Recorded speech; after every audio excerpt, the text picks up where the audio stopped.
नमस्कार, मैं हूं आपके साथ नम्रता चौधरी। मेरे साथ इस वक्त जुड़े हुए हैं बेहद खास मेहमान वेद शर्मा, पॉलिटिकल एनालिस्ट हैं। बाकी हम उनसे कई बार विदेशी मामलों पर भी चर्चा करते हैं, उसकी भी वो जानकार हैं। स्वागत है वेद जी आपका।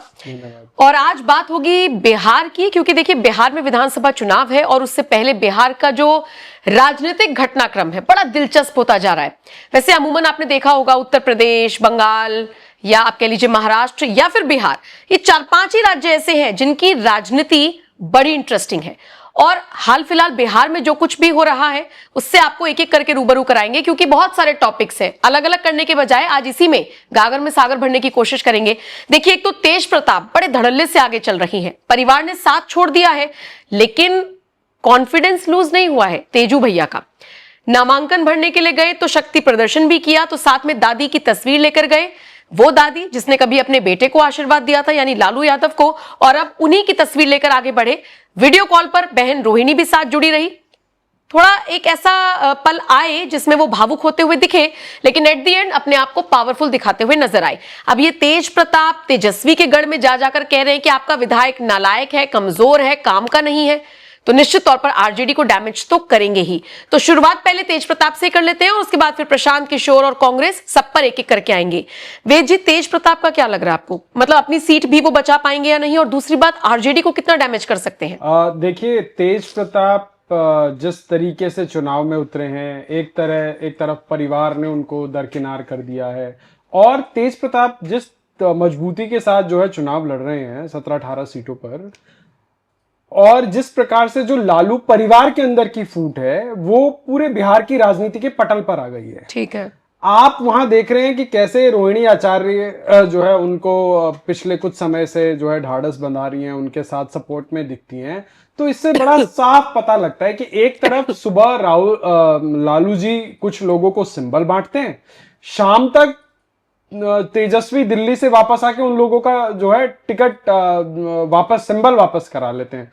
तो आपने ऐसा ही घटनाक्रम कुछ उत्तर प्रदेश में देखा था, जब स्वर्गीय मुलायम सिंह जी के साथ जो है किस प्रकार स्टेज पे बर्ताव किया गया था, और उसके बाद तो जो समाजवादी पार्टी के साथ हुआ वो इतिहास में बस वो दिख गया था। अभी ये एकदम सामने नहीं आ पा रहा, पर समझ सकते स्टेज में नहीं आया, पर ये जो है पूरी मीडिया में चल रहा है। और आपने एक बॉडी लैंग्वेज भी देखी होगी कि लालू यादव किस प्रकार अपने घर पे जो है एक कुर्सी पर बैठे हैं, दूसरी कुर्सी पे टांग चढ़ा रखी है, और लोग उनके पास आ रहे हैं, आके पैर छू रहे हैं, उनको कोई बुके दे रहा है, वो उनकी तरफ देख भी नहीं रहे। बिल्कुल। तो ये जो एक तरह का लालू प्रसाद के परिवार का जो एक बिहार की राजनीति में वर्चस्व का घमंड है, ये मुझे कहीं ना कहीं उनका किला दरकता हुआ नजर आ रहा है। पिछले ही चुनाव में दरक चुका था, इस चुनाव में जो रही सही कसर है वो पूरी हो जाएगी। देखिए, जब हम किसी भी राज्य की राजनीति की बात करते हैं तो निश्चित रूप से राष्ट्रीय मुद्दे और राज्य के मुद्दे कुछ अलग होते हैं, पर कुछ जो ऐसे राष्ट्रीय मुद्दे होते हैं जिनको आप इग्नोर नहीं कर सकते। और जो बिहार है, बिहार के लोगों का कंट्रीब्यूशन देश के हर कोने में है। राष्ट्र के निर्माण में बिहार के लोगों का एक बहुत अभूतपूर्व योगदान है। चाहे आप एक मजदूर की बात करें, चाहे आप एक बहुत बड़े आईएएस, आईपीएस, आईएफएस ऑफिसर की बात करें, सो बिहार का व्यक्ति आपको शून्य से लेकर शिखर तक आपको हर पायदान पर आपको एक बिहारी मिलेगा। आप बिहार से? मैं बिहार से नहीं हूं, पर मैं बिहार के बारे में जो जानता हूं वो आपके माध्यम से दर्शकों को साझा कर रहा हूं। हाँ, पर आज जब मैं ये देखता हूं कि जिसके परिवार से दो लोग मुख्यमंत्री रहे हो, माई मुख्यमंत्री, बापू मुख्यमंत्री, लड़का 9वां पास नहीं कर पाया, उसके बाद क्रिकेट खेलने गया, वहां पे भी बेचारे को वो पानी उठाने वाला बना के छोड़ दिया गया, वो क्रिकेट भी छोड़ के आ गया। अब वो आके लंबी लंबी लफ्फेबाजी करता है। भाई, तुम एक प्रदेश के मुख्यमंत्री बनना चाहते हो, तुम्हें जरा बहुत मैथमेटिक्स, इकोनॉमिक्स तो समझ आना चाहिए। बिहार का बजट कितना है? 3,95,000 करोड़ का बजट है, और लालू के लाल 2.5 करोड़ परिवार को, एक एक परिवार में एक एक जने को जो है वो सरकारी नौकरी बांट रहे हैं। अगर हम सरकारी नौकरियों की बात करें, आज के आंकड़े में मेरे ख्याल से कोई 20 लाख सरकारी, 20 से 25 लाख के आसपास सरकारी नौकरियों में लोग रहे होंगे। पर वो भाई साहब कह रहे हैं कि मैं 2.5 लाख लोगों को, 2.5 करोड़ लोगों को नौकरियां दे दूंगा। और सबसे मजेदारी वाली बात, उनकी पार्टी के प्रवक्ता जिनके नामों के आगे बड़ा बड़ा डॉक्टर लिखा है, भगवान जाने कौन से विषयों में पीएचडी करके, विद्यावारिधि करके वो लोग डॉक्टरेट लेके बैठे हैं, वो आके उस फलसफे को जो है डिफेंड कर रहे हैं, बिल्कुल मतलब शीर्षासन करके डिफेंड करने में लगे हुए हैं कि जो उन्होंने कहा है। अभी मैं उनकी एक प्रवक्ता का इंटरव्यू कल परसों किसी चैनल पर देख रहा था, वो कह रही हैं कि जी बिहार में इंडस्ट्री आएगा, बिहार में ये होगा, बिहार में फलाना होगा। तुम्हारे चचा की सरकारें 15-20 साल रही, 20 साल जो है लालू का लालटेन चलता रहा, जितनी इंडस्ट्रियां थी सारी उठ के काहे चली गई? सही बात है। उसका जवाब कहां से नहीं है? आम आदमी तो वहां पर टिकता नहीं है। अब क्या हुआ कि पहले इन बबुआ को पहले ये 20 दिन घूमते रहे राहुल बाबा के पीछे कि भैया राहुल बाबा हमारे नाम की सिफारिश मुख्यमंत्री का कर देंगे, क्योंकि हम जो है इनको प्रधानमंत्री बनाने के लिए लोकसभा में बहुत जुगत बढ़ाए, उसका कर्ज उतारेंगे। राहुल बाबा पट से पलट लिए। पत्रकार ने पूछा प्रेस कॉन्फ्रेंस में, साझी प्रेस कॉन्फ्रेंस में, कि राहुल बाबा किसको, तेजस्वी जी को मुख्यमंत्री कैंडिडेट घोषित करेंगे? गोल गोल जलेबी की तरह जो है सवाल का जवाब घुमा के वो निकल लिए। अब जब लगा कि मजबूरी में अब जो है यहां पर खेल बिगड़ने वाला है, तो अशोक गहलोत, जिनकी आज कांग्रेस पार्टी के अंदर कोई नहीं सुन रहा, ना सोनिया गांधी मिलने का समय दे रही है, ना राहुल गांधी दे रही है, ना प्रियंका गांधी उनको समय दे रही है, उनको जो है मोहरा बना के जो है बिहार भेज दिया गया। इसलिए भेज दिया गया जो कृष्णा अल्लावरू करोड़ों रुपए में जो है टिकट बांट रहे थे, जो कांग्रेस पार्टी के अंदर असंतोष। मैं आऊंगी उस पे, मैं कांग्रेस पे आऊंगी, बस मुझे ये बता दीजिए तेज प्रताप के साथ सिंपैथी जाएगी? निश्चित रूप से तेज प्रताप के अंदर तेज प्रताप के साथ सिंपैथी जाएगी।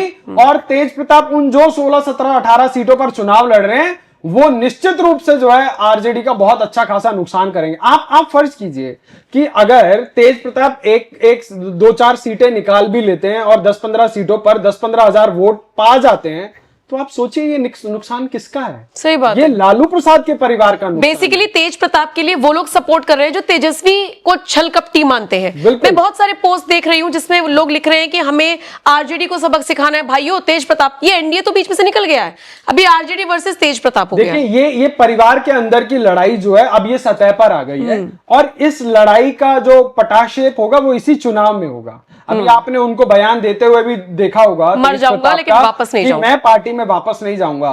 तो वो कितने आहत हुए होंगे जो भी उनके साथ हुआ। तो ये सारी चीजें हैं, पर ठीक है, बिहार की जनता के विवेक के ऊपर छोड़ते हैं कि बिहार की जनता को जो ये लोकतंत्र के महापर्व में अपने लिए जो एक सरकार चुनने का मौका मिले, निश्चित रूप में बिहार की जनता न्याय करेगी। ठीक है, अब हम बात कर रहे हैं कांग्रेस की। कांग्रेस में हम देख रहे हैं कि टिकट बंटवारे को लेकर बड़ा घमासान मचा हुआ है। महिलाएं अल्लावरू के खिलाफ सड़कों पर उतरी। फिर मैंने एक और तस्वीर देखी जिसमें कांग्रेस का आम कार्यकर्ता, मेरे ख्याल से पटना एयरपोर्ट का वो वीडियो है, वहीं घेर लिया उनको। आप टिकट बेच रहे हैं तो मैं दौड़ा के मारा गया। आप सोचिए, एक पार्टी का प्रभारी जो वहां पर टिकट के लिए ऑथोराइज करके भेजा गया हो, उसका हाल ये है, तो कांग्रेस पार्टी के अंदर लोकतंत्र का मजमून क्या होगा, आप खुद अंदाजा लगाइए। और उसके बाद उसको डैमेज कंट्रोल करने के लिए उनको एनएसयूआई के प्रेसिडेंट से हटा के किसी और को बना दिया जाता है, बोला जाता है जी आपने बहुत अच्छा काम किया, धन्यवाद। तो कांग्रेस ने जो अपना काम करना था वो तो अल्लावरू से करवा लिया, और उसके बाद अब जो डैमेज कंट्रोल के लिए उनको हटाया गया, फिर अशोक गहलोत को भेजा गया, फिर ये बिना राहुल गांधी की फोटो के जो है तेजस्वी यादव को मुख्यमंत्री का कैंडिडेट घोषित कर दिया गया। उधर पप्पू यादव घड़ियाली आंसू बहा रहे हैं, कह रहे हैं राहुल गांधी की फोटो पे वोट मिलता है। भगवान जाने, मैं तो ये नहीं समझ पा रहा पप्पू यादव की कौन सी ऐसी दुखती रग कांग्रेस के पास है जिस कांग्रेस ने इतना बड़ा धोखा दिया। बेचारे ने अपनी पार्टी ले जाकर उसमें विलय कर ली, उसके बाद भी बड़े बेआबरू होकर निकले तेरे कूचे से। फिर निर्दलीय चुनाव लड़के जो आदमी जीता, जिस आदमी को सांसद होने के बावजूद राहुल गांधी के स्टेज पे चढ़ने नहीं दिया जा रहा, वो आदमी राहुल गांधी की चरण वंदना इतनी क्यों कर रहा है? मुझे नहीं समझ आता कि कांग्रेस के पास पप्पू यादव की कौन सी ऐसी जो है कमजोरी उनके हाथ लगी हुई है कि राहुल गांधी जब सुबह शाम जय राहुल बाबा करके लगे रहते हैं। तो देखिए, चुनाव अपने चरम पर है और 14 नवंबर को बड़े शानदार रिजल्ट आएंगे। ठीक है, एक आखिरी सवाल प्रशांत किशोर को लेकर। हमने देखा कि प्रशांत किशोर जब चुनावी मैदान में आए तो एक नैरेटिव गया कि जो बैकवर्ड फॉरवर्ड की राजनीति होती है, कम से कम ये जो फॉरवर्ड क्लास होगा ये बटेगा, यानी प्रशांत किशोर काटेंगे एनडीए का वोट। और जातिवाद तो बहुत चलता ही है चुनावों में, बिहार में खासकर। लेकिन हम देख रहे हैं कि प्रशांत किशोर, जिनको एलीट क्लास, तो बहुत पढ़ा लिखा क्लास, तो मतलब अब फॉरवर्ड वाले जो लोग हैं वो उनकी तरफ जाएंगे, लेकिन हम देख रहे हैं कि वो भी वही राजनीति कर रहे हैं, तो टीका नहीं लगवा रहे हैं, तो टीका हटवा रहे हैं, तो टोपी तो पहनकर जा रहे हैं। देखिए, मुझे लगता है प्रशांत यार किशोर डिग्री पूछ लो तो भाग जा रहे हैं। प्रशांत किशोर ने नेटफ्लिक्स पे कुछ ज्यादा ही फिल्में देख ली हैं, और उनको कहीं इस बात का घमंड हो गया था कि मैं देश में इकलौता ऐसा महामानव हूं कि मैं जिसको छू दूं वो सोना बन जाए। नहीं, ये तो फिर आप कह सकते हैं वो केजरीवाल से भी इंप्रेस हो चुके हो सकते हैं, या वो नायक फिल्म देखकर अनिल कपूर से भी इंप्रेस हो चुके हो सकते हैं। वो इतने सेल्फ ऑब्सेशन में हैं कि उनको लगता है कि अच्छा, उसका एक रीजन है, क्योंकि उनके सक्सेस की चर्चा तो हर कोई कर रहा है, पर उनके फेल्योर की चर्चा कोई नहीं कर रहा है। उन्होंने ही तो ये नारा दिया था, 2 युवाओं का साथ पसंद है। उन 2 युवाओं का क्या हुआ 17 के चुनाव में? धूल फांक रहे थे वो 2 युवा। क्या बोलते, चारपाई पे चर्चा का कार्यक्रम उन्होंने निकाला था, उत्तर प्रदेश के लोग चारपाई लेके भाग गए। और उसके बाद उन्होंने सबके साथ काम किया, उसने देश के हर विपक्ष के नेता के साथ काम किया। और जब बारी अपनी आई, कितनी बड़ी बड़ी डींगे हाँकते थे कि जी हमने जो है 2 अक्टूबर को पार्टी बनाई, अब हम बिहार में ये कर देंगे, बिहार में वो कर देंगे, फलाना कर देंगे। अच्छा, आपने एक चीज नोटिस करी होगी, वो लालू यादव के बेटे पर सिर्फ एक कटाक्ष करते हैं कि 9वीं फेल है। उसके अलावा लालू यादव के जंगल राज के बारे में या लालू यादव के चारा घोटाले के बारे में वो कभी बोलते हुए नजर आए? कभी नहीं नजर आए। सिर्फ और सिर्फ एक रेलेवेंस दिखाने के लिए कि हाँ मैं लड़ रहा हूं। आप सोचिए, जो बंदा दुनिया को, एक बिहार को एक होप दे रहा है कि भैया इनने भी नहीं किया, इनने भी नहीं किया, हम पूरे बिहार में यात्रा करके आए, अब हम नया बिहार बनाएंगे। भाई चुनाव लड़ लेते, काहे नहीं लड़े? राघोपुर से लड़ लेते। तुम्हारे तो लोगों ने बड़े सर्वे किए, उन्हीं की पार्टी के अंदर सिर्फ टव्वल है, लोग पर्चा लेके घूम रहे। बोले कि जैसे केजरीवाल में होता था ना कि जी हम पहले सर्वे कराएंगे, जनता जिसके नाम पे मुहर लगाएगी हम उसको टिकट देंगे। मुहर लगा लिया किसी के नाम पे, पैसा लेके टिकट दे दिया किसी के नाम पे। पार्टी के अंदर सिर्फ टवल चल रहा है। एक आदमी कह रहा है हमसे जी 50 लाख रुपए का चुनाव प्रचार सामग्री खरीदवा लिया, हमसे गाड़ी घोड़ा खुदवा लिया, ये करवा लिया, वो करवा लिया, और उसके बाद चुनाव की बारी आई, किसी और को, पैराशूट कैंडिडेट को टिकट दे दिया। तो देखिए, वही वाली बात है कि हम कुछ और करने आए थे और सिक्कों की खनक देख के हम भी मुजरा कर बैठे वाली कहावत आज कहीं ना कहीं भाई साहब के ऊपर चरितार्थ हो रही है। वो बिहार बदलने आए थे, वो लालू के टाइम पे एक बड़ा जोक चलता था कि वो कोई बहुत बड़ा अमेरिकी कोई पॉलिटिशियन आया और बोला कि तुम हमको 1 साल के लिए बिहार दे दो, हम अमेरिका बना देंगे। तो लालू यादव बोलते हैं कि तुम हमको साला 1 महीने के लिए बिहार अमेरिका दे दो, हम बिहार बना देंगे। तो आज प्रशांत किशोर की हालत वही हो गई है कि वो बिहार की राजनीति में आके, और जिन पॉलिटिकल पार्टीज को वो जो है भला बुरा कहते थे, आज वो उन्हीं के रंग में रंग गए हैं। और आज की तारीख में प्रशांत किशोर सिर्फ और सिर्फ बिहार की राजनीति में वोट कटवा से अधिक कुछ भी नहीं है। अगर कोई चमत्कार हुआ, 2-4 सीट आ गई तो वो अपनी जगह है, पर उसके अलावा उनको प्लांट किया गया कांग्रेस और राजद के गठबंधन द्वारा भाजपा के वोटों को काटने के लिए, उनको बड़े स्ट्रैटेजिकली प्लेस किया। तो यही सारी चीजें तो AIMIM के लिए कही जा रही हैं। तो देखिए, अब वही वाली बात है ना, जहर को जहर काटेगा। तो AIMM के इफेक्ट को बैलेंस करने के लिए इनको लाया गया। अगर मान लीजिए एक बार को AIMIM किसी की बी पार्टी है, तो उसके जीते हुए विधायक फिर RJD में कैसे चले जाते हैं? तो इस कथन को तो इस तरीके से भी कहा जा सकता है कि हो सकता है वहां पे RJD के लोग ना जीतते हो, जो है एक कट्टरपंथ एंगल देके मुसलमानों को पोलराइज करके AIM में जिताया गया, उसके बाद उसके वोट जो है विधायक बैकडोर एंट्री से दूसरी पार्टी में मिला दिए गए। तो कल को ऐसा भी हो सकता है जन स्वराज के 8-10 विधायक आ जाएं और पता लगे कि RJD के खामे में या कांग्रेस के खामे में वो सारे के सारे विधायक जी मैं तो स्ट्रैटेजिस्ट ही रहूंगा, मैं रणनीतिकारी रहूंगा, मुझे राजनीति नहीं करनी, और वो जो है बिना अभिभावक के हो गए जी, अब हमारा कोई आगे पीछे नहीं, अब हम कांग्रेस में जा रहे हैं, राजद में जा रहे हैं। ऐसा भी हो सकता है। तो देखिए, चुनाव 14 तारीख को, अभी तो ये आशंकाएं हैं।